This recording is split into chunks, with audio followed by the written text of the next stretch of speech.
சிரிச்சிட்டே தான் இருப்பீங்களாக்கா? மிக்சர் கடை பையன் கேட்கிறான். சிரிச்சுக்கிட்டே இருக்கிறது நல்லது தானே தம்பி என்கிறேன் நான். உண்மைதாங்க்கா, மனசுல என்ன கவலையோடு இருந்தாலும் உங்க சிரிச்ச முகத்தை பார்க்குறப்போ அந்த கவலையெல்லாம் மறந்து நம்ம முகத்திலேயே தானா ஒரு புன்னகை வந்துடுதுக்கா. அந்த பதிலில் மனம் நிறைகிறது. ஒரு புன்சிரிப்பு அடுத்தவர் மனதை மகிழ்விக்குமெனில், அவர் முகத்திலும் ஒரு சிரிப்பை கொண்டு வருமெனில், அதைவிட மிகப்பெரிய நன்கொடை எதுவாக இருந்துவிட முடியும்?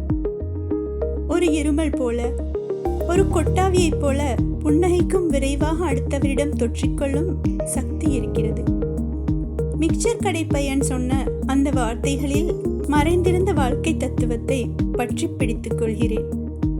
பாதையோரம் கீரை விற்கும் அம்மாவிடம், கடற்கரையில் கச்சான் விற்கும் பையனிடம், ஏன் அன்றாடம் நாம் சந்திக்கும் அத்தனை பேரிடமும் கற்றுக்கொள்ள எத்தனையோ இருக்கிறது. அகந்தை, மமதை, தலைக்கணம் எல்லாம் மறந்து அந்த அறிவியலின் உள்ளர்த்தங்களை ஏற்கும் போது நம் அறிவு நிலையும் உயர்கிறது. அவரவர் துறையில் அவரவர் மேதைகள் தானே. அதனால் தான் அத்தனை பேரும் ஆசான்களாகவும் இருந்து விடுகிறார்கள். அவர்களிடம் கற்றுக்கொள்வதில் மாணவர்களாய் இருப்பதும் மகிழ்ச்சி.